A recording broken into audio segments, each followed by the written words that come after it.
In the name of the Father, and of the Son, and of the Holy Spirit. Amen.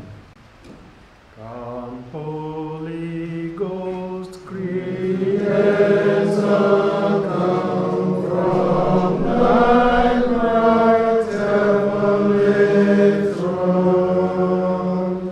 Come, take possession of our souls and make them all thy own.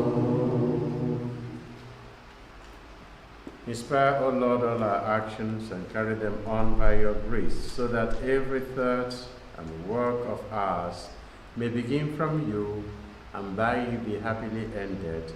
Grant this through Christ our Lord. Amen. In the name of the Father, and of the Son, and of the Holy Spirit. Amen. Good morning, my dear brothers. This mystery of the Father Bishop. Well, there is nothing mysterious about it. It's just that I realized that ecclesiastical titles are generally conventional. There are no fixed rules, and they are cultural and historical. Because the title of lordship, I don't think it originated from the church. It was part of a cultural baggage of medieval Europe, especially the feudal system. All the titles, Lord, Monsignor, Mister, they are all from the same background. Title reserved to the feudal lords that survived in some cultures and became part of the Christian heritage once the European culture was assumed as cloak by the Christian tradition. And we know there are so many other things in the European culture that have become part of our Christian tradition. Because while sojourning among a people, Christianity picks up positive elements from among those people, beginning with the Jews. So you find out the title Lord not being reserved to the church was then, however, used widely in the church, and especially in the Church of England, such that when other cultures dropped the title lordship for bishops, it remained in Britain and the other former British colonies. Of course, Nigerians are surprised to hear that Monsignor or Monsignor is just my lord in Italian. Monsignore. And when I go to Italy, they call me Monsignore. And you will have heard about the Lord's temporal and the Lord's spiritual. This is because members of the royal family or the noble family, descendants of the noble families, have the title by right of Lord in Britain. And you have a part of the government, you have the House of Lords. That House of Lords, they are not elected. They just become members of that house by descent, by birth. But then you have those who are elected. And they are called members of the House of Commons. Commons. But because some people have acquired the royalty of lordship, don't forget that this ring, before it was reinterpreted to be the sign of the bishop's marriage, indissoluble marriage to the church, it was a sign of authority, of state. And it was a signet ring that the bishop used also to sign documents. Part of the regalia of the bishop and popes came from the imperial tradition and the royal tradition of medieval Europe. Of course, you do not know, or many of you do not know, that now we associate the uniform of the Pope with white. It wasn't always so. The Pope used to dress like the Emperor, Emperor Augustus, with all the royal colors, especially in red. It was a Dominican monk, a Dominican priest, Fred, who was elected bishop and then cardinal and bishop of Rome, Pope Pius V, who has to be allowed to use his Dominican habit as a pope. And that's how white became uniform of popes. Otherwise, popes used to dress like emperors, in all the pomp and mania of an emperor. Our crown, with the crowns, with the reins, with the robes, all of them. Now, because of that, they were also they were called lords, and rightly so, bishops, because they had temporal power. Many of them fought wars. We may have to refer to that in the course of this encounter.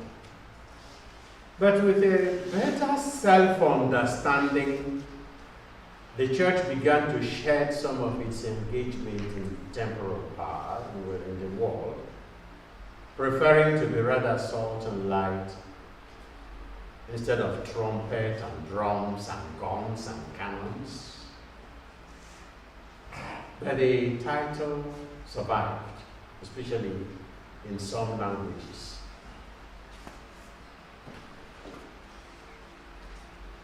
The bishops, who by their ordination assumed that royal title of lords, some of them in Britain sit in the House of Lords, 26 of them. They live in prayers. I don't know whether it is still so, but they used to. Those are the Lord's spiritual, because it's not by birth, and it's not by heritage, it's by ordination, by vocation. They are the Lord's spiritual. And those who by their birth are born into the family, of the noble family, are in their House of Lords, the Lord's temporal. And the title is also applied to judges. So after having seen all that, and how in many places of English language, the bishop is just simply called bishop, episcopus. Is a leader, overseer. As a matter of fact, the Pentecostals seem to have chosen a better interpretation or translation. The overseer, that's what the bishop is. But because that title has been dropped in many areas, people are just called bishops. Good morning, bishop. If you go to the US, to Kenya, to Tanzania, nobody will say good morning, my lord. Lordship. They just say good morning, bishop. And they call you even Bishop Paul, not Bishop Onah, Bishop Godfrey. I remember being in South Africa from my days as a professor in Rome. I met a South African bishop, a white man. And each time I met him, good morning, my lord. There was another Nigerian priest who were my lording him. After the third time, the man stopped, looked me in the face, straight in the eye, and said, my lord, is in heaven. I don't know where yours is. That was the first time I started thinking about that title. But the real challenge came in Igbo. It occurred to me that nobody would accept that title when translated into Igbo. Dinwenu. Onyemwem. Why wouldn't I take it in Igbo, but I'll take it in English? Is it because, as our people say, is there anybody here who doesn't understand Igbo, by the way? No. Many. Okay. If you're. So I have to be careful how many words. So I started wondering why anybody would accept a title that he would not want translated into his language.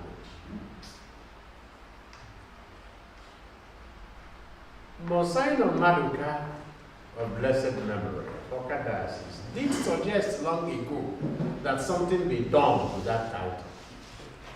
That we adopt, suggested we adopt a title that will be more homely. And they asked him, what do you propose? He said, Onah.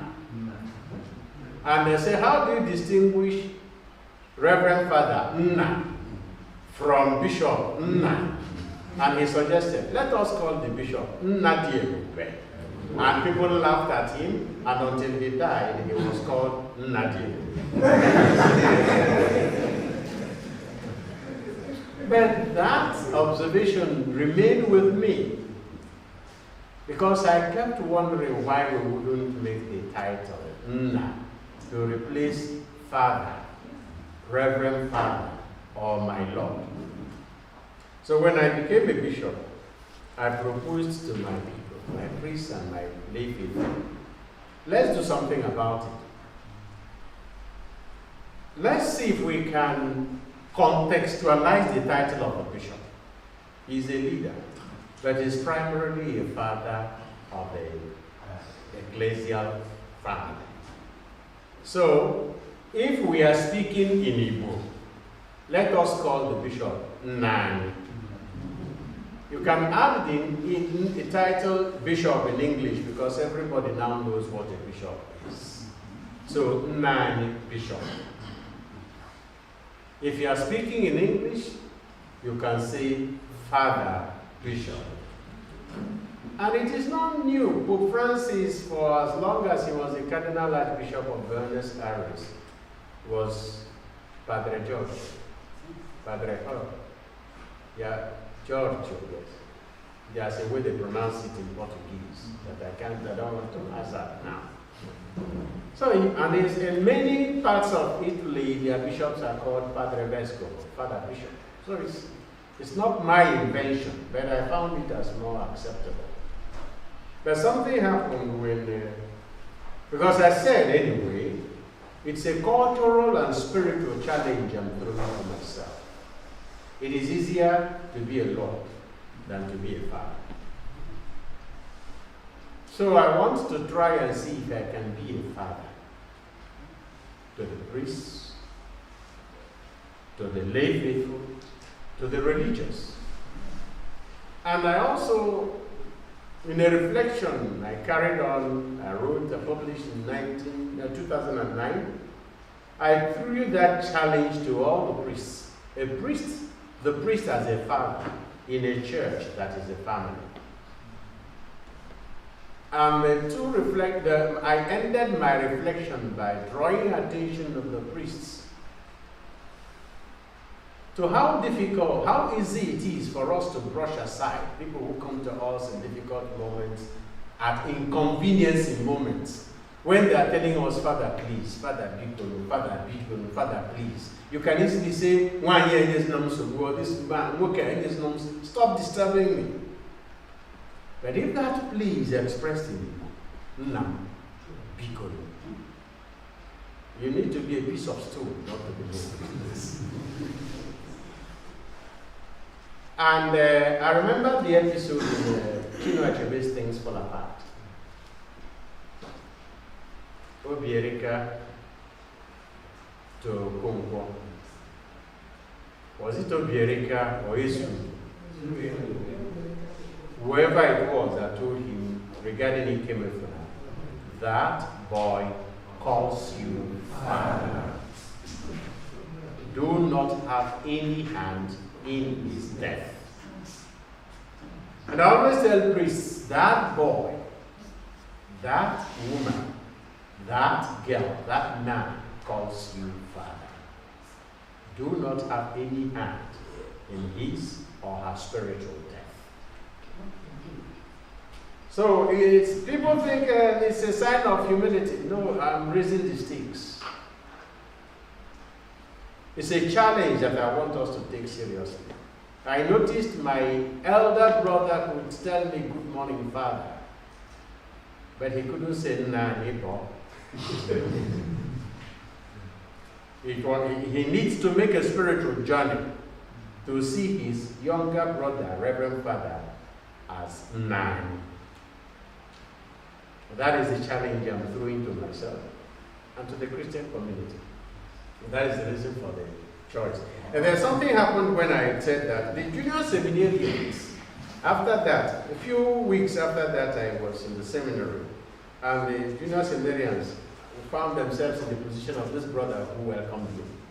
When they started with "my Lord," they remembered it was Father Bishop. So they would say, Father Bishop. So some of them then joined the two, and it became "my Bishop." I said, that's also a good alternative. So I say, it's either Father Bishop, or Nine Bishop, or "my Bishop." My mother took that one. So that's what "my Bishop." So thank you very much, and I'm so happy to be here. You can't imagine how I feel coming back here. You said here for the first time, officially, we are quick to act. This is my first visit to this place as bishop, and it is my first visit to this place since 1986. I don't know how many of you who were here in 1986, and you would remember how it was there. As a young priest, as a newly ordained priest, I was ordained in 1984. For those who think I'm a young bishop, I'm already 38 years a priest.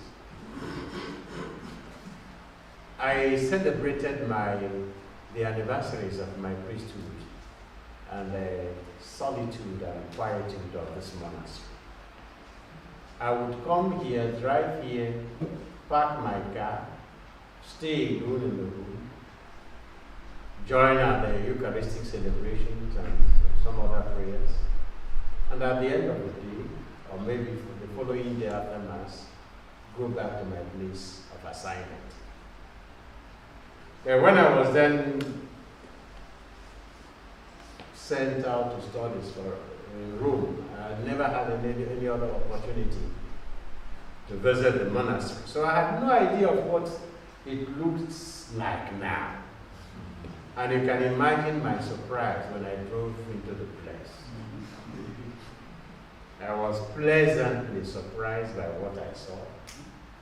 And when I was taken to the cloister, I looked around and I asked brother, "How many rooms do you have here?" He said 72. I said, "Okay, they are for guests." He said, "No, they are for the brothers." He said, "Do you ever hope to have up to 72 monks?" I didn't know you were already close to that. And this is a reason for which we should give thanks to God. And I'm happy I came with two seminarians. One a senior seminarian, one a junior seminarian, from my social communications department. And once, as I was walking into the hall, I told them, now you can see. You think silence is impossible. Now you can see that it is possible. I'm sure when they were approaching this place, they never believed there was even a fly here. Only to enter here and find 60-something men seated. No noise. You could hear their breathing. That is the beauty of monastic life. In a world that has been ruined by noise. But that is not the only surprise. I am sure when they came in and saw you so quiet and glad in this way, they were also surprised when I came in and something happened and you laughed. Because anybody who thinks of monks thinks of very sad, miserable. And they think it is impossible to be happy in an environment like this. And I'm happy they can now see that this environment is the only sure and true source of real happiness. So I'm so happy to be among you, to come back after so many years, and to find so many of you. And it gives me courage, it gives me hope. I got a topic that, as interesting and as intriguing as it could be, I have to make a serious effort, at least to make it, keep it relevant to the context of this monastic community. Because as an academic topic, it's very interesting. Yet, what does that say after having given an academic paper? By the way, the theme of secularism is a theme with which I have had to deal for several years as a professor of philosophy of religion at the Urbaniana. And relating it to monasticism is not impossible or even too difficult if we judge the history of monasticism and its impact on modern civilization. But before I do that, there is an experience I often share with monks that I would want to share with you right at the beginning. I was a young priest, barely ordained in my first year, when this monastery had its first serious crisis. I followed it closely. I knew the personalities involved. I knew the origin of the crisis, and I saw it coming. How did I see it coming? My first visit to this monastery was in 1980.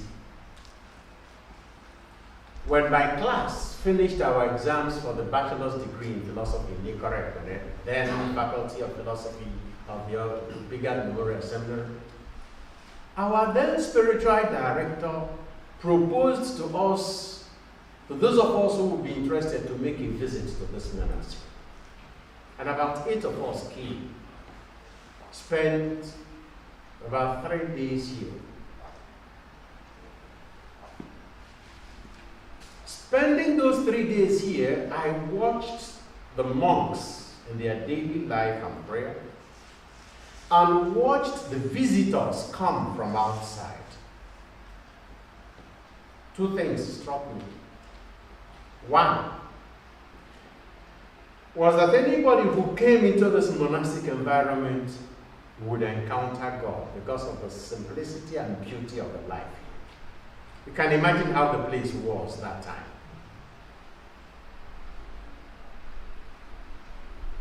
The second was that every monastery was the engine house of the spiritual life of any diocese. But in this second, I saw a problem. That because every monastery is the engine house, the spiritual engine house of every diocese, Satan would not pitch his tent outside, but right inside. And I saw it coming. And I saw one of the instruments of the tent of Satan inside the monastery. In the visitors who were coming to pray. And I noticed not all of them were coming to pray. I suspected some of them had other intentions. And when the crisis began, I was sad that my suspicion was business. But as spiritual powerhouse of the diocese, and that was why that crisis shook me personally. Because then I considered the abbot of this, the private or superior abbot, whatever is the title you give him for us, we see him as abbot, as somehow spiritually more important and more powerful in my innocence as a young priest than the diocesan bishop. Because of the spiritual energy flowing from a monastery. So I imagine that if the devil would send 12 disciples to attack the bishop, he would send 24 to attack the abbot. But that is the beauty also of your vocation. Because I tell people, many people say, look at these men. What are they doing? Praying. Well, it is true they cultivate some things. They may make bread. They may have farms. They may have products that they sell to the world. Of course, those who reason that we are ignorant of the history of monasticism. But I make a reference to Genesis chapter 18. The encounter between Abraham and God, which was an encounter between two friends. Because God said, will I do this thing that I'm planning to do to Sodom and Gomorrah without revealing my intention to my friend? And God took Abraham into confidence. And because of the friendship between Abraham and God, he dared to beg him to change his plan. And entered into the type of negotiation that we now have with kidnappers. From 100 people to 10. And as long as that negotiation lasted, that means, as long as Abraham was in the presence of God, that means, as long as Abraham was in prayer, there was this hope for salvation for the Sodomites. But they, down there, oblivious that somebody was interceding for them, kept on sinning, adding sin upon sin. If 10 people had been found in that city, the city would have been spared, but none of them would have known who was responsible for that salvation. The same way you are here bruising your knees, praying for a world that is steeped in evil, oblivious of the light of grace and love that God continues to shine on us. You continue to pray and pray and pray, and we continue to sin and sin and sin. And people are asking, all this prayer, is it even useless? I mean, is it even useful? Of what use are they? They are oblivious that without your prayers and prayers of people like you and others who have made prayer their first assignment in life, things would most probably are very different. So I thank you for that presence, that silent presence within our community. And I thank you for the service of prayer. And I thank you also for the sacrament that you are. Visible sign of inward transformation society. I'm so grateful to God that there are so many of you here. Those of you who are familiar with my experience in the Nsukka Diocese know that we have been fighting hard to save one Benedictine monastery in Nsukka. And your Benedictine family has helped a lot to keep it still on its, I wouldn't say on its feet, it's standing only on one foot. So, but it is still standing. So I thank you for that. And your numbers, your perseverance, your presence is a sign of hope for our nation, a sign of hope for our church. And I hope I will remember to come back to this mission or this service of hope in the light of the topic that you have assigned to me. And that is secularism, what is it again? Monasticism and secularization. A call for effective evangelization.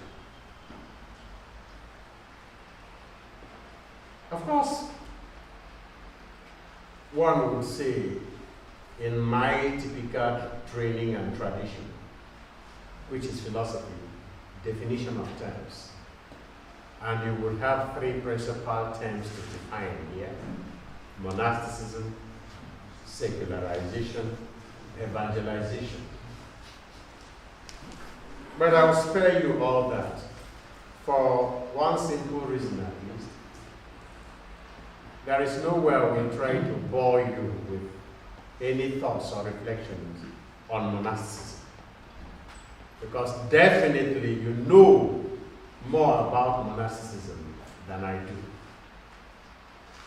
Its origin, its history, its forms, its challenges, its utility, and so on and so forth.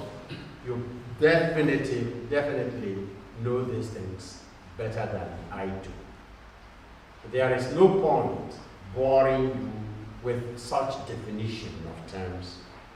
And beautifully, providentially, only yesterday, we had the feast of St. Benedict. There could have been no other better preparation for the encounter today than a reflection on the life of St. Benedict. And I'll tell you immediately why. Of all monastic traditions in the church, none has been as powerful and as influential in the ecclesiastical life, social and political and cultural life of Europe at least. None has been as powerful, useful, influential as the Benedictine monastic tradition. So having reflected on the life of St. Benedict, the source or the beginning, because the source is Jesus himself, the beginning of this tradition, you are more than prepared for at least for the first part of this reflection. Of course, we are all familiar with the context of the origin of the monastic movement. Of course, we are all familiar with the fact that it had always been there. Before Christianity, those who enclosed themselves in order to devote themselves to prayer and to meditation. And by the way, 2,000 years before Christ, in Egypt, the priestly class, of course it was the priestly class generally, not monastic, The priestly class lived like monks. Their heads were all shaven like yours now. They had their heads shaven because they had to be so clean. They shaved every hair in their body 3 times a week as a sign of cultic cleanness and purity. They lived in community in the pyramids.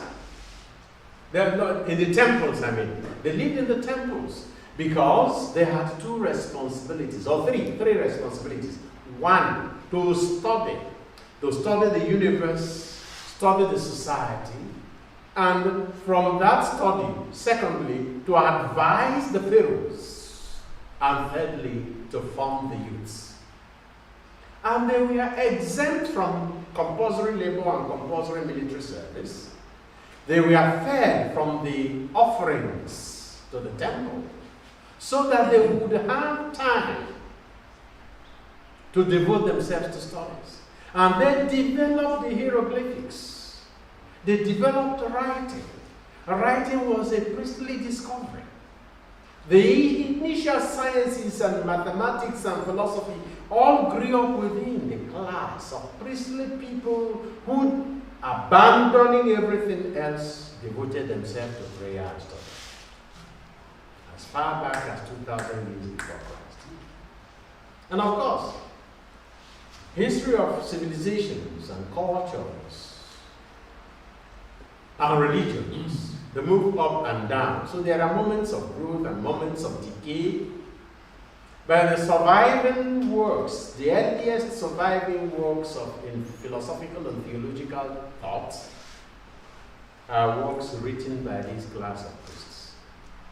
Modern day philosophers don't want to acknowledge that because they want everything to look, now we come to the second term, secular. We'll come to that. But they are not. They were not. They were religious in origin. And that explains also why the monastic tradition was more popular in the eastern part of the world than in the western part of the world.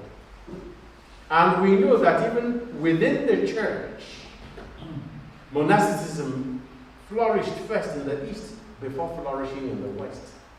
And we know, we are familiar with those who introduced the monastic life in the west.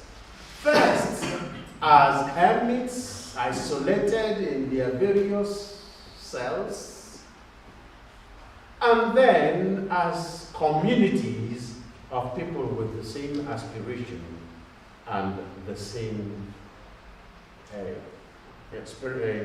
motivation. Several monks who belonged to these groups played a lot of role in the development of Christian theology. It is true that people like Anthony of Egypt and Pachomius, it is true that we don't quite hear of their contribution to theological development. But when you come to people like Athanasius, when you come to people like Jerome, the almighty Augustine, and finally St. Benedict himself, the story changes. But it was because of this total detachment and abandonment of other distractions and worldly attractions that they were able to concentrate on the things that really mattered.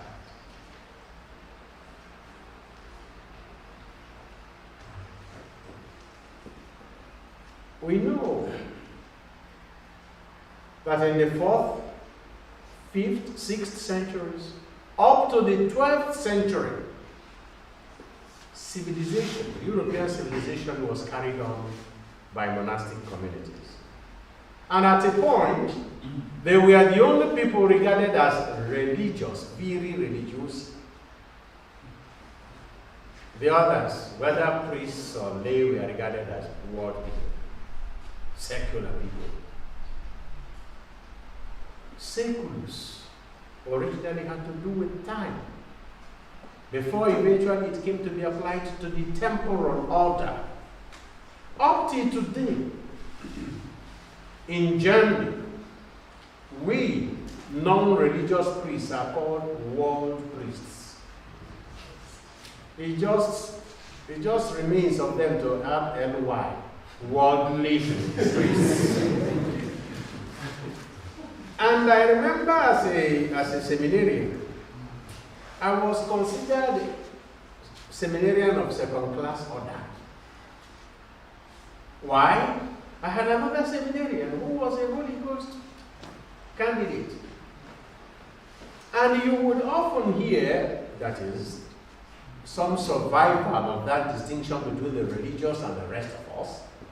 You would often hear when people were talking, hey, have you got priests? You know, what they go to Father no Buku. I know what the Father is talking. I go Father this, Father that, Father that. How many priests? 3. 1, 2, 3. I see. I was on secular only. I need Holy Ghost.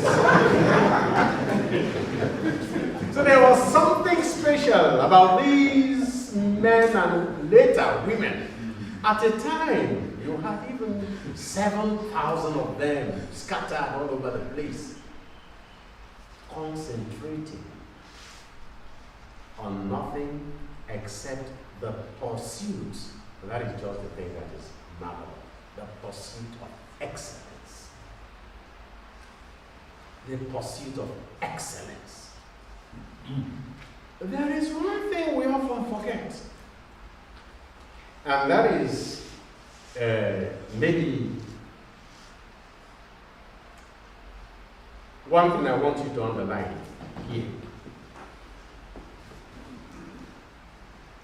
I did mention that writing, hieroglyphics. Hieroglyphics means really, hieros is holy, graphos is writing. They were sacred writings by priests. But it didn't stop with the Egyptians. The tradition continued, and by the time Christianity spread across Europe, and there was need for documentation of texts, especially texts of scripture and prayer for the liturgy. Remember, printing was not known in Europe until 1444, 1,444 years in the time of our Lord. So how were these texts transmitted? By copyists. People who copied texts and sold them. And because they did it as profession, were you Bidoro today? They were very unfaithful. Some would deliberately jump passages. And because they would deliberately jump passages, you bring one manuscript of the Gospel of Matthew, copied by one copyist, and you bring another manuscript of the Gospel of Matthew, you read both of them, and they are not saying the same things. Sometimes they would even fall asleep and repeat the same sentence. Otherwise, how do you explain in the psalm? Give success to the work of our hands. Give success to the work of our hands. No, now.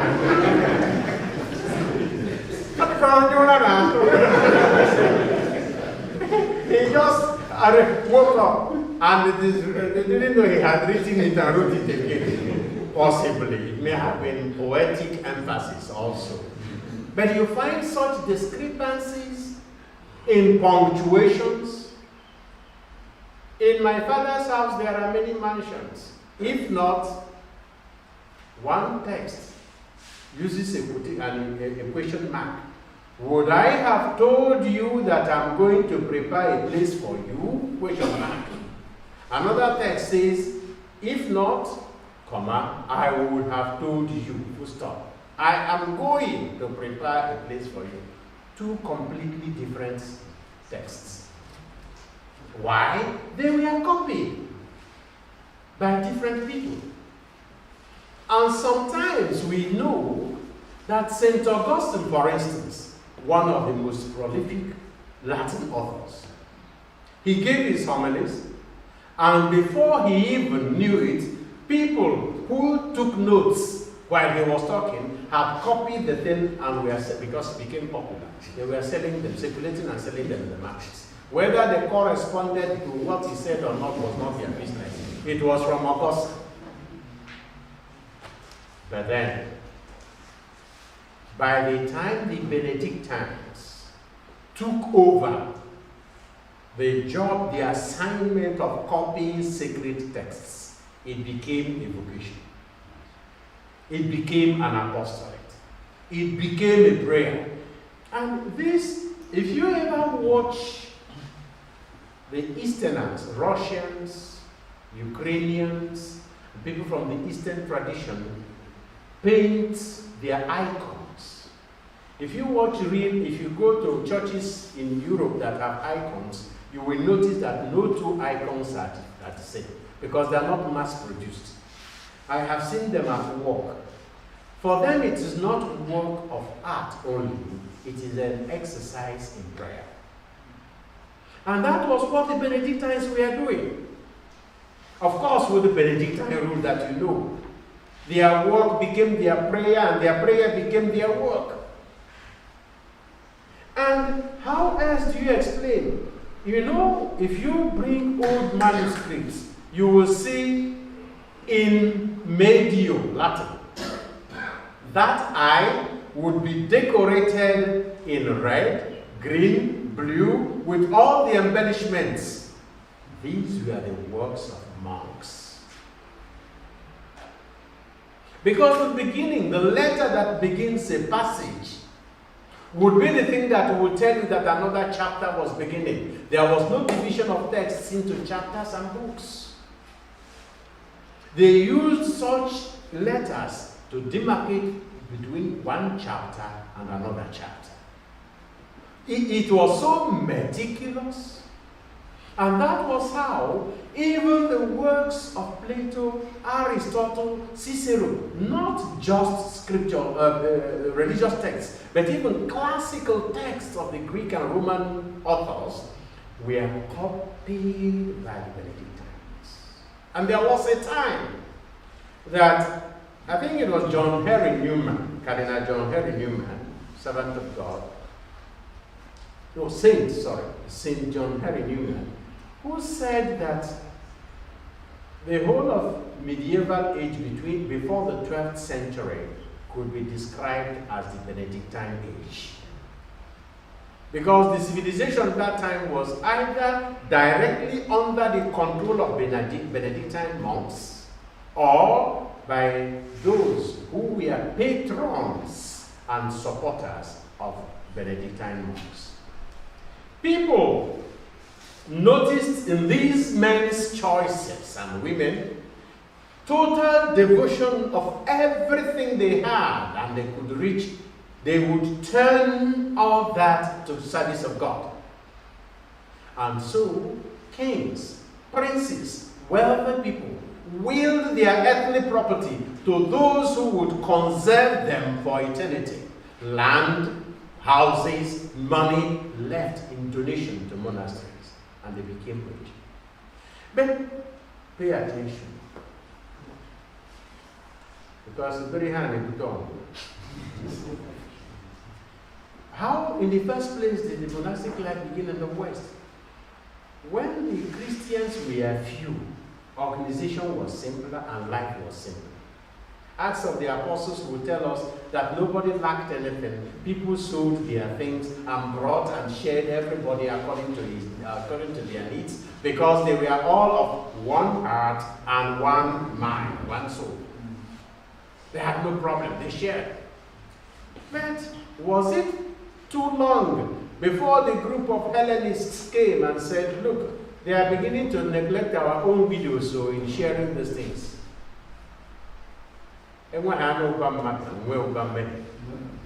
Once you have many people, offenses and neglect and injustice will begin to emerge. By the time Christians increased in numbers and went from hundreds to thousands and from thousands to hundreds of thousands, and from hundreds of thousands to millions. It moved from being a group of people interested in a way of life that will take them to heaven to becoming an institution. And every institution needed its structure and means of maintenance. You will remember that initially, in the first 200 years, it was forbidden for Christians to join the army. Because you would kill. You would join the emperor to kill people, destroy life created by God. It was forbidden. But then, especially after the Constantine donation, after Constantine had given the Milan Edict of Milan had given some space to the church to breathe and acquire things, it became so institutionalized that it also had property that it needed to protect. And then theology eventually began to be developed in defense of the army, in defense of the just war, in defense of owning of property. And the church became, from a persecuted church, it eventually even ended up a persecuting church. But not everybody approved. The monks rebelled. A group of people rebelled against this, and that was why they abandoned all that and went into the deserts, from deserts to communities. But as I said, with this growth in number, in popularity, in importance, the same problems that the larger church encountered became also the problems of the monasteries and the monks. Now, with that influence of monastic life and monasticism in Europe, up till now, you think of Latin, the last bastions of Latin, liturgical Latin and liturgical music are Benedictine institutions and institutes. Pontificio Collegio de Musica Sacra, the Pontifical College of Sacred Music, is run by Benedictines in Rome. Pontificio Antedeo de Sant'Anselmo, the Institute on Sacred Liturgy in Rome, is run by Benedictines. And the schools, institutes in Germany that conserved plain chant and our singing, they are Benedictine monasteries.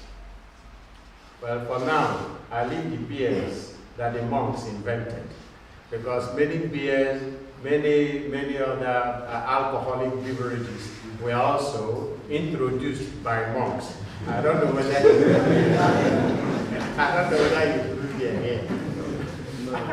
About the monks, you know, the Germans in the 1990s, one of my brothers, younger brothers, was in Germany for studies and lived in a Benedictine monastery in Siegburg. It was one of the best and biggest. Now I think it has been closed for lack of vocation and unfortunately also scandal. But he told me a story of a few monks who were remaining, very happy group of people.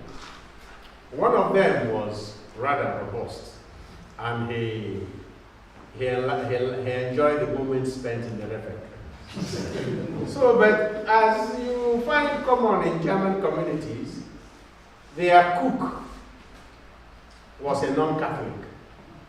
So on one occasion, either on Ash Wednesday or Good Friday, this cook, not knowing that it was a Good Friday, day of abstinence from meat, cooked well-seasoned pork. And it's the best meat for the Germans, pork.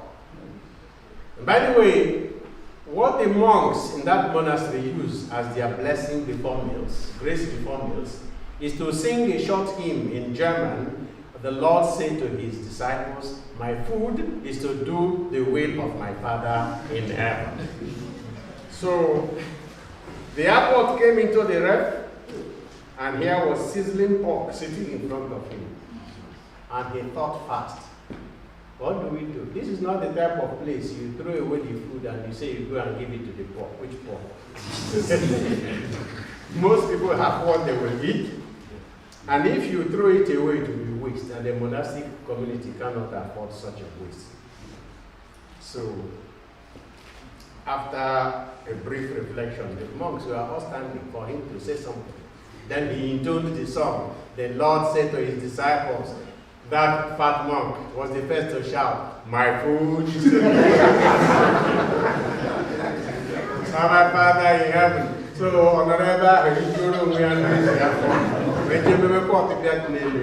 so just to say, the monks also had such beautiful life and happy life, and but I'm more interested in the religious culture they conserved and transmitted, which was the seed of modern, medieval and modern European civilization. Pope Benedict XVI will be remembered for the alarm he raised years back that Europe, by denying its Christian roots, was cutting itself off from its source of growth. And it would begin to die. He raised that alarm several times, and for saying that, he was also despised by the general public. Because Europeans got to the point where they did not even want to make any reference to Christianity in the history of their culture, of their nations. What a denial. Everybody knows. And their laws, many of their laws, were just legal codifications of Christian principles. The basic principle of human development and so-called democracies: equality, individual freedom. And the agents of French Revolution talked about common fraternity, equality, liberty, and fraternity. Those are Christian principles. No other culture, no other religion before Christianity saw all human beings as equal. None. It was with Christ when he affirmed even the equal dignity of the sinner. That was a new dimension. It gave a new dimension. Neither the Mosaic law nor the Roman law accepted that the criminal had any rights, even the right to live. And by the way, all human beings were not equal for the Greeks, all human beings were not equal for the Romans. And all human beings were not equal for the Jews. Otherwise, they would not have been discriminated against the Samaritans, for instance. But equality of all human beings that comes from their dignity, not just as being created in the image of God, which we have in the Jewish religion, but being redeemed by the blood of Christ. In spite of our sins, we still have equal dignity as God's children. And we know St. Augustine teaches us that that dignity is never completely lost, even though it is wounded by sin. Then fraternity. It is only when you see God as the Father of all that you can say that we are all brothers. And that was introduced by the incarnation, when God the Son became man, and by adoption made every other human being who believes in him brother, sister. That is the source. And then personal freedom.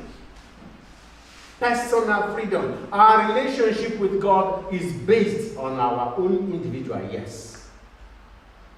Personal freedom. Without these principles, there can be no development, no true human development, no so-called democracy is possible without these principles. But now people have taken those things away from Christianity and think that Christianity is only a source for I don't know what Marx said, even religion is the opium of the people. I don't know whether he was a drug addict that made him say that, but he wasn't that way. But this is the greatest parody of religion that one can ever think of. Religion motivates to high ideals, doesn't make people sleep. Now, those seeds of true human development, of a civilization that has arrived at the level where Europe is, were transmitted by monks. The role of monasticism in the growth of persons, in the development of persons, we have to bear that in mind. And then we have to be asking ourselves now the question, monastic life has existed in our country, in our society, for how many decades now, and what impact is monastic life having in the environment around us? Apart from people who come here sometimes only to distract you, pretending to be brave. Many of them come to pray. My brother is one of those who come here regularly to pray. And I know when he comes and he tells me, I'm sure you felt the prayer, something different, Bishop, because I was in Awhum, I was praying for you. So, now, that and more is what monasticism represents for us. Now, because also of the church's, let us say, romance with power, with wealth, problems emerged. Popes became commanders of armies, bishops as well, and the history of Europe has been a history of wars. They call us uncivilized tribalist people. But there is no day that there is not a war going on in Europe. They are always fighting. Even now they are fighting. They want a third world war because they want to recycle their economy, test their arms, and break down everything and start rebuilding again. And of course, greed, intoxication by power. But the church got mixed up in all those things, and every time a war was lost, it was possible that the Pope also, or a bishop, lost some part of his power, some part of his authority, some part of his respect. And what was how, I think it was in 1648, after the 30 Years' War, that they reached an agreement in Münster and Osnabrück called the Treaty of Peace of Westphalia, and there became also some level of separation of authority between the church and the state, and the church lost some of its powers, lost its control over some temporal things, and gradually also began to lose moral control in the society. Historically, that development is regarded as the beginning of secularization. Separation between holy things and worldly things. Religion and politics. Church and state, at least in Europe. But otherwise, to understand even the process called secularization, or the worst form of it called secularism, we have to bear in mind what we mean by secular. Usually there is a distinction between what is sacred and what is not sacred, or called profane. The sacred is the realm of the divine, or God, what cannot be violated what is integral, what is total, unharmed. Whereas anything outside that is regarded as profane. And in some religious consciousness, there is even no clear separation between what is sacred and what is not sacred, because some religions see everything as coming under the influence of the sacred. But with regard to Christianity in a particular way, this separation between what is sacred and what is not sacred has been gradual, and it is increasing.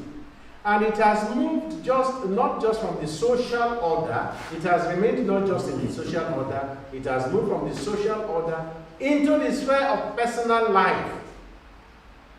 Now you have what we call desacralization, in the sense that areas that were regarded as being controlled by the divine or the sacred are now seen as being controlled entirely by the human being.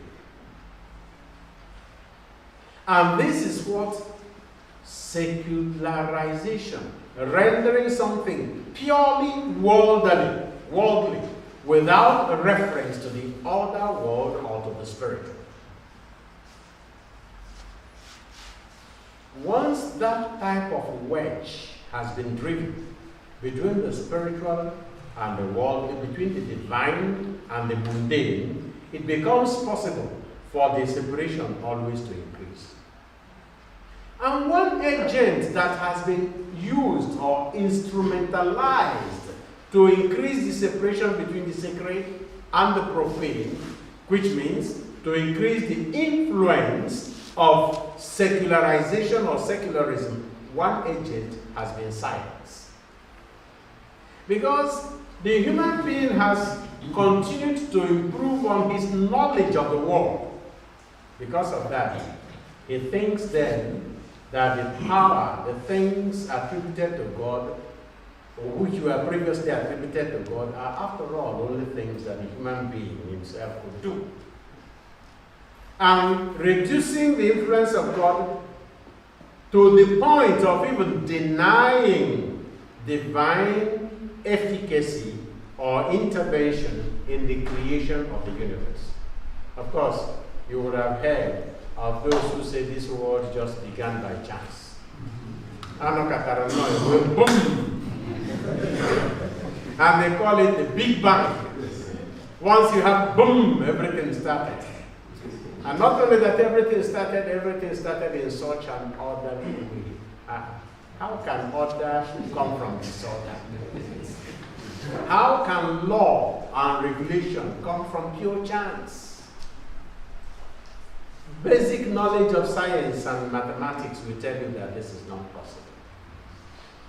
Because science is based on observation, experimentation, and possibility of repetition. Science will tell you that if you bring this and put them together within this condition, you produce this result. And anybody who does it will produce the same result. That is science. But you need to observe that, study it, calculate it, repeat it before you can arrive at that conclusion. Who was there when the world began to tell us that there was a bang? What they have done technically is to arrange the story of Genesis in such a way as not to make any reference to God and make it all appear as a casual happening. Because check the order of creation. First of all, separation. Light is always the first thing that appears, even in the theory of evolution. Then inanimate objects, formation of the non-living matter, eventually even aquatic animals and other forms of animals. Finally, mammals have emerged, and at last, the human being. That is always the order in every theory of evolution. It is plagiarization of the story of evolution. Okay, just make it without reference to God, and they say it is science. How can science describe what it has not seen? And because science has been so instrumentalized, it now seems as if science has become one great agent of secularism, and secularization and secularism. I'm using these two terms as interchangeable, but they are not exactly the same. Secularization seems to be a historical process, inevitable. Secularism is an attitude of the mind. Attitude of the mind whereby the human being now feels that there is no point making any reference to the divine. Everything can be explained from the human point of view. Now, the point where we have arrived in secularism, or secularization, whichever one, is that now the human being has taken the place of the divine in control over the whole of reality. There was an argument about the existence of God made by philosophers, and they have succeeded in, they think they have succeeded in proving that God does not exist. But in place of God, they have put man. But if a man is the source of everything, that man really, because really he is not the source of everything, becomes a monster. Because a man who is really a human being is only that human being who realizes that he is not the ultimate source of everything. But when a human being begins to think that is the ultimate source of everything, that human being becomes a monster. And that is generally the source of the chaos we have in the world today. Now, I'm looking at this clock, and we have to begin to at least to get to some point of contact. In the face of the widespread movement of secularization that we have today, the latest form of it being promoted by information and communication technologies, ICT, represented by our smartphones. This is the latest thing available to most people. It's not the highest now, but it's the latest thing available to most people that has rendered science almost ubiquitous and omnipotent. Because one thing that the smartphone does is it has destroyed all institutions of control. Nobody is in charge anymore. The young people now learn things from online, and online material often has no author. In the anonymity of the web, anybody can say any stupid thing and get away with it. And once it looks attractive, it becomes truth. Now, because there is no more reference to God, the absolute, we now have a globalization of, what do you call it now? Benedict called it the tyranny of, the word is escaping me now. It's about subjectivism. But so where opinions, individual opinions, have taken the place of truth. So because of that, nobody now is held accountable for the overall way things are. And that is a recipe for chaos. Now, when we see how where this has brought us, we now realize the importance again of leading ourselves, allowing ourselves to be led back to a center of stability. a center that is the source of everything. And that is the entire purpose of religion. A center that gives us tranquility, a center that gives us right perspective for other things. Yes, I was talking of the tyranny of old age. And I remember. So, relativism, the tyranny of relativism. When the relative becomes the absolute, individual opinions become the absolute truths. So with this tyranny of relativism and the globalization of opinions and relativism, there is total chaos, a situation where everything is true, nothing is true. Because that's just the fact. Because if I say that today is Tuesday and I am right, and you say today is Wednesday and you are right, then today is neither Tuesday nor Wednesday. So that is the situation where we find ourselves now, and it has made us poorer and more confused. Now, my problem is that our society in Nigeria, in Igbo, has not even benefited enough, or even at all, as society, in terms of, well, not in, maybe not at all, has not benefited enough from the presence of Christian values among us.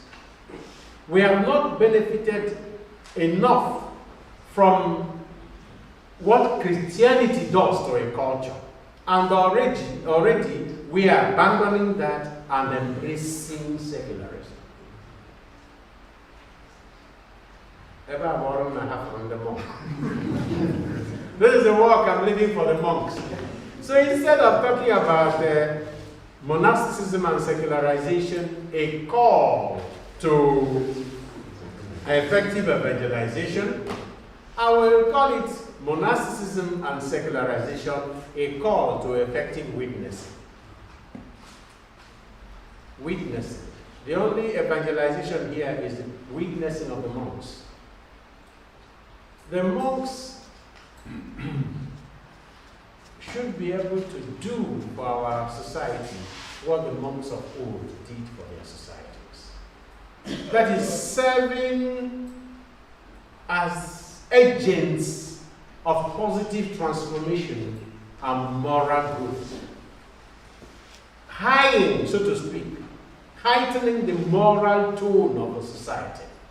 I'm so happy that we are 60-something in this monastic community alone. And what does that mean? That there are so many other things, like, I don't know how free you are, and I suppose, I imagine there will be so much restriction with the use of the smartphones. But no matter how much restriction, you have to know here that no matter how full the house is of cats, the rat will always find where to hide. So no matter the rules, there will always be some people who will be able to.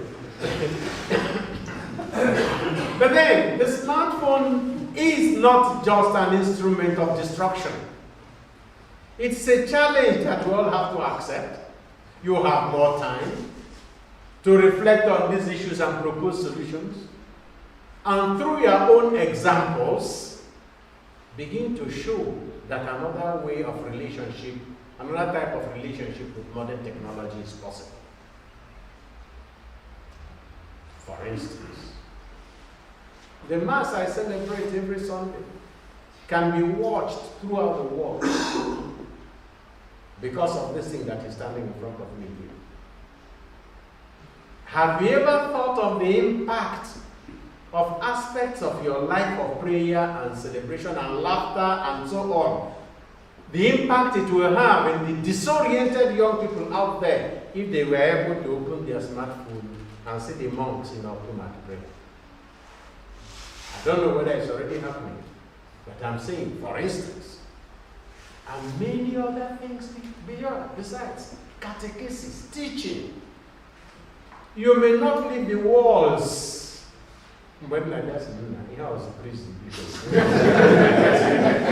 all allowed to grow from their life. This one is too high. But you may not think the walls of this monastery. But just as your prayers get beyond these walls, so also your ideas, your reflections can get beyond these walls. Monks in the past wrote. Now this is the time for you to write and document them not only in paper but in bytes. And this would be a nice way to invest money. When the monks were doing what they were doing that time, people thought they were wasting time. Now you can be doing these things that we bishops are too busy even to notice. But the future generations will be grateful to you for having done that. I believe you me, some priests are so scared by silence. If you attend the Eucharistic celebration of some priests, not even 1 second of silence. Offertory. The priest is preparing bread and wine, they are singing. And the priest is washing his hands, they are singing. And maybe the priest has finished, and there is 15 seconds left before pray brethren. It must be filled with music. If they have nothing to do, they do it, and then they go back to the chorus. Oh Chineke, oh Chineke, oh Chineke, oh Chineke, just to make sure there is no silence. And at the time of the Eucharistic consecration, when he shows it to the public, silent adoration will be saying, Nenoya Konabia. Who taught you that? We are incapable of keeping silent. Such that the greatest devotion in the Catholic Church outside the Eucharistic celebration itself, which is Eucharistic adoration, has been transformed into Pentecostal crusades. In the old law, it was forbidden to preach, for a priest to preach when the Blessed Sacrament is exposed. What are you telling me? And before him, allow me to talk to him and he will talk to me. Keep quiet and get out. And I tell people, and when I say it, they say I'm not charismatic priest. The Eucharist cannot be present without the action of a priest. But the power of the Eucharist does not depend on the priest who celebrates it. And once Jesus is present in the Blessed Eucharist, the priest takes the position of an adorer. You are no longer in charge. From that moment, your attitude changes. But we become terrible distractions. Also because we are incapable of silence. Incapable of silence. Some monastic communities in Europe are now beginning to invite people to experience just half a day of total silence. Nobody will lead you in any prayer, no reading of anything. Don't even read the Bible. In one meeting with women in Germany, we read a biblical passage and told everybody to keep quiet for 5 minutes. At the end of the 5 minutes, one woman said, "Don't try this again," because my head was exploding. I'm sure you are familiar with that statement. Let us observe 1 minute silence for our brother who has just died. Have you ever heard it? Yes. What we observe is 5 seconds. And we call it 1 minute. If you keep silent for 1 minute, it looks like 5 minutes. Now, this is what you can teach the world once more. The beauty of harmony, the beauty of frugality, the beauty of detachment, the fact that it is not by possession that we become happy. but by our relationship with God. These are values that we have lost. And these are values that can be reborn through monastic presence in our communities. I don't know whether I should have said more, but I think I'm glad to have been here for this.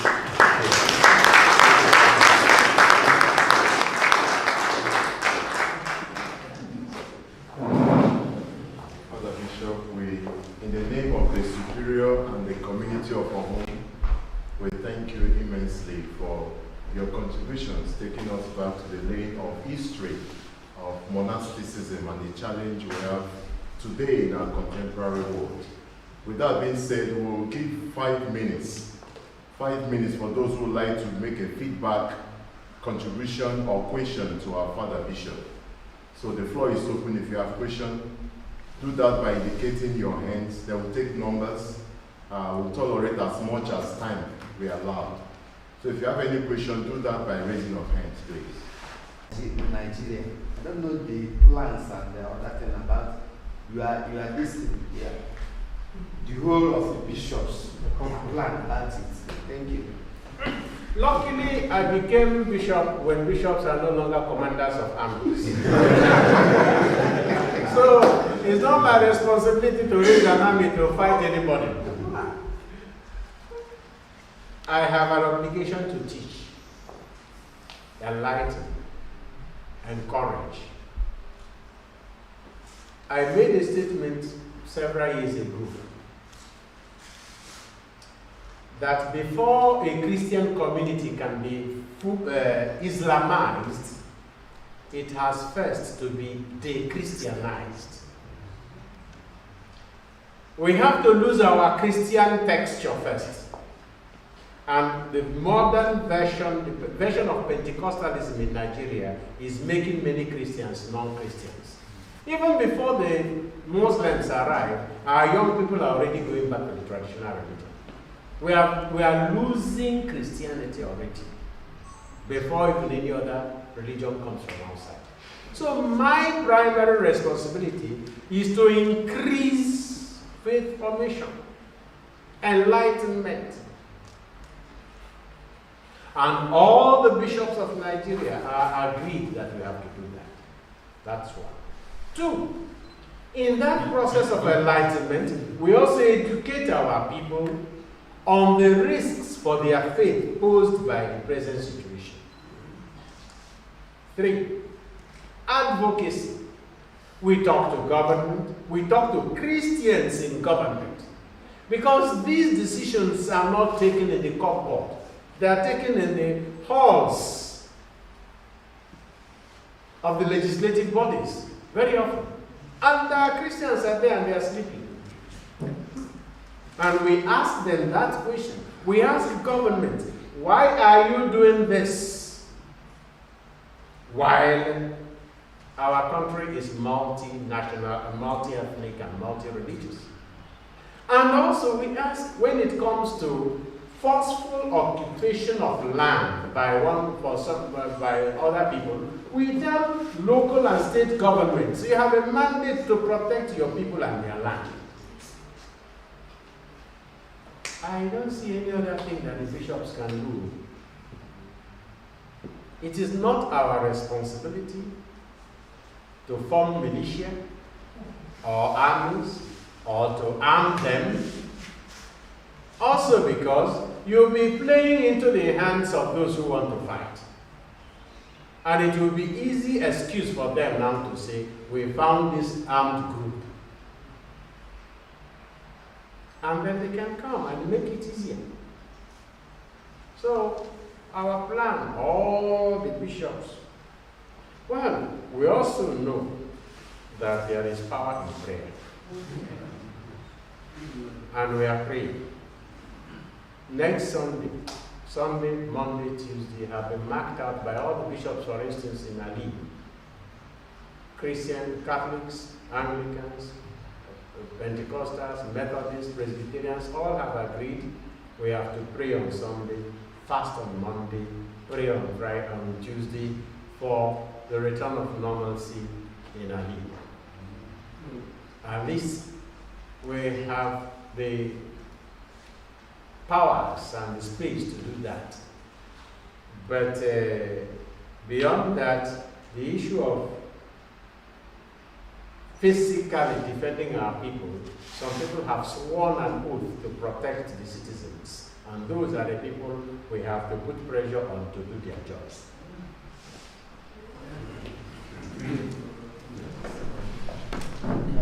Father Bishop, I'm most delighted to be present to hear this presentation this morning, because I'm so much thinking that seeing you, to have seen you, to have seen a prophet. So what you just delivered to us this morning afternoon now shows me that when you said Father Bishop, it's not a fairy tale. Not only like this, but bring something that's really so practical in our time, especially during months. I thank God for that, for not missing this opportunity. And the only thing I wanted to kind of clarify, for you to clarify more. Now, is there anything different between globalization and secularization? That's the first one. Then the point of my reflection when you are talking, how can monks bear more authentic witness? You have already said some of them. Authentic witness in our world, especially Nigeria, whereby the more we pray, it seems that things are getting worse. It's from the way we talk. We may have more something to add. The monks, especially we, bear more authentic witness, not just evangelization, based on the life in the Christ. Thank you. Well, maybe,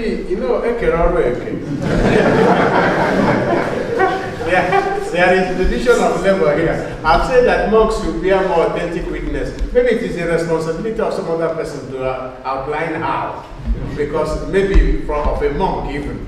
But having said that, you see, it's not even about doing extraordinary things. Your own life among yourselves, for instance. Witnessing to one another.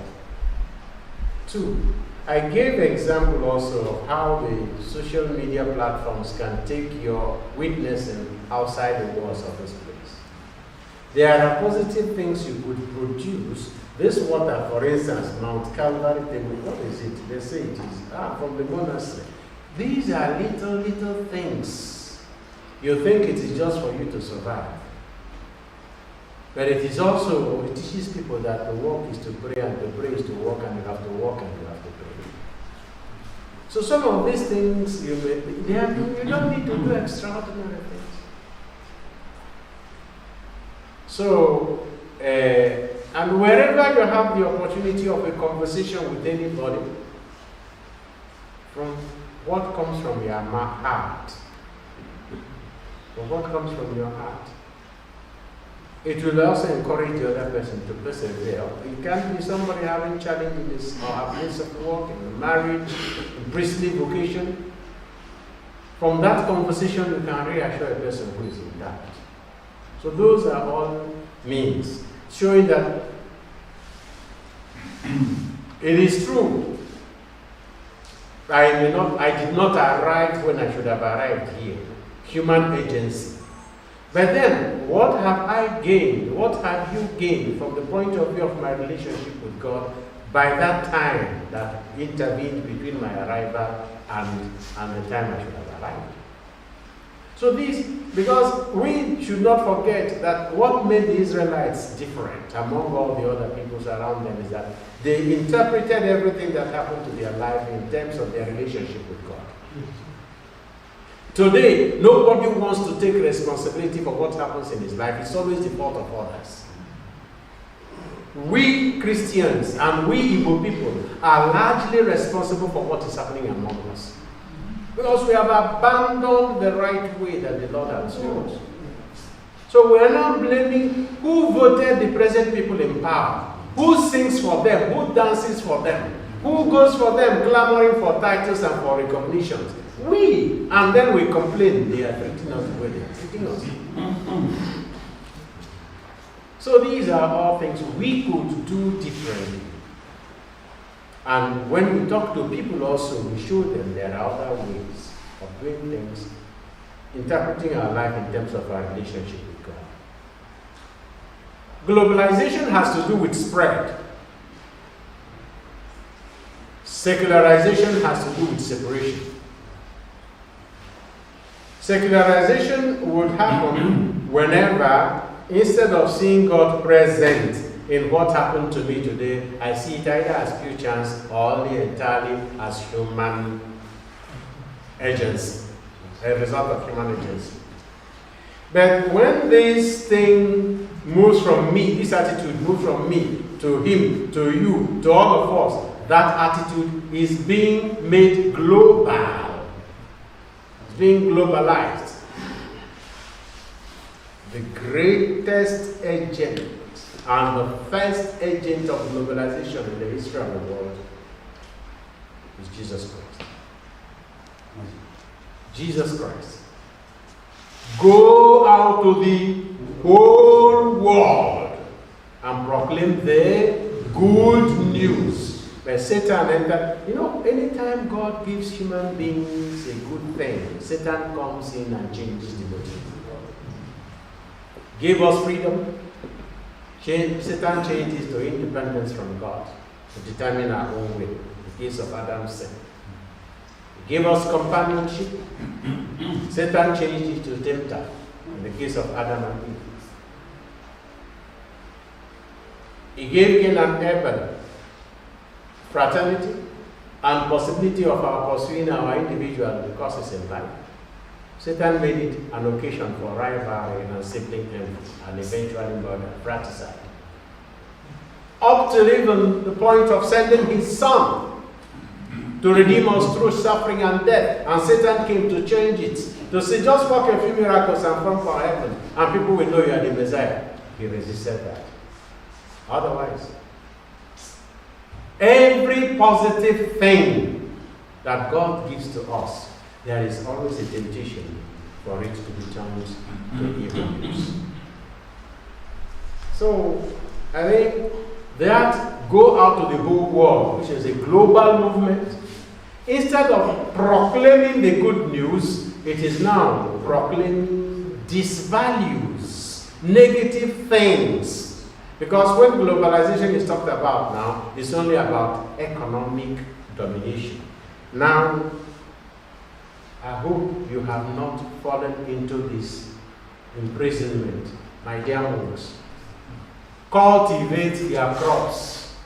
Don't buy seedlings from outside. Cucumber, a watermelon, pawpaw. They'll tell you this coconut, it will start producing in 6 months. Oh, undiru.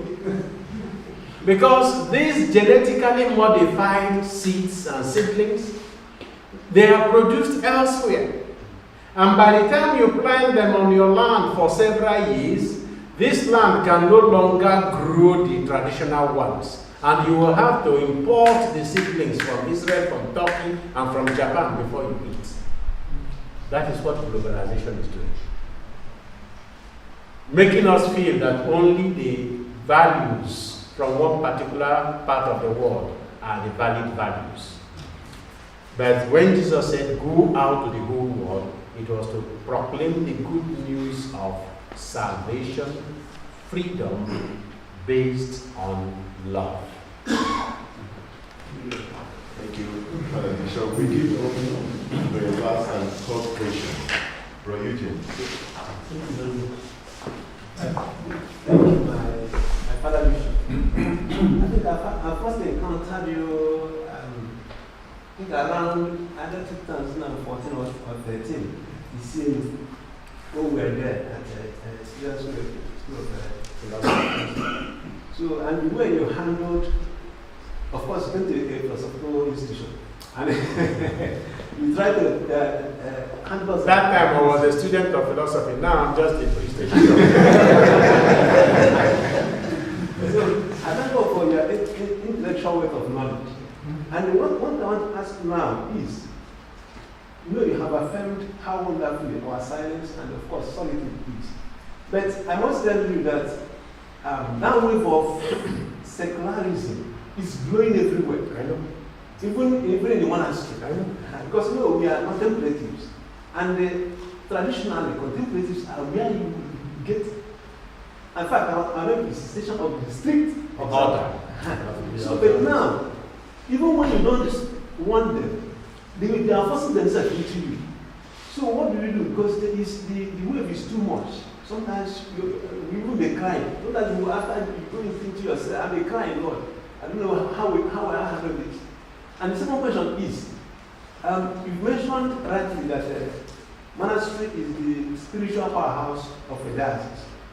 I believe that so much. But given the evolution of things and how the movement of the world today, do you think that we can still make reference to monastery still being the spiritual powerhouse?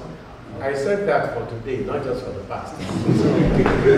Especially today. Because here you have a class of people who still have the chance of retaining the emphasis on the essentials. And it was not coincidental that I used the smartphone as an example. It was deliberate.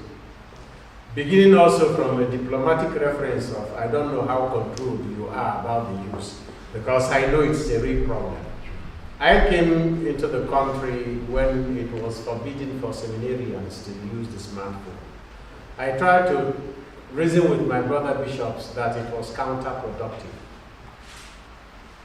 Because what it gave rise to was that we had priests who, because they didn't acquire the discipline of relationship with the smartphone in the seminary, they did not know how to use the smartphone as priests. They were answering phone calls at confession and at mass. And even today, I'm saying this at the risk of being recorded, but I know. You go to concelebrations where you have large gathering of priests as concelebrations. During homily and offertory, many of them are chatting on their smartphones. Oh yes. So this is a real problem. But one doctor, ophthalmologist, was said to have advised somebody came to him that had a problem with vision and also concentration. That his eyesight was reducing and level of concentration was also reducing. That time it was before the smartphone. And he said he noticed it more while watching the television. And the doctor, after interacting with him, discovered that he was watching too much television. So he told him next time, he wrote some medication and told him that, however, next time you are coming to the clinic, bring the remote control so that I will show you there is a mechanism that you can do, you can use several times a day to reduce your pain and improve your sight. So the man came with a smartphone. He said there is something that is inbuilt. There's a way you use this remote control and it will no longer affect your eyes and your concentration. The man was enthusiastic.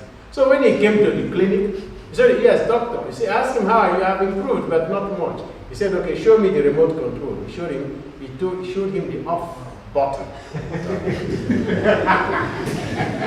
Press the off button several times a day, and you will see better, and it becomes more. So monks, press the off button, and the temptation will run away. The devil will come to you through the smartphone when it is on.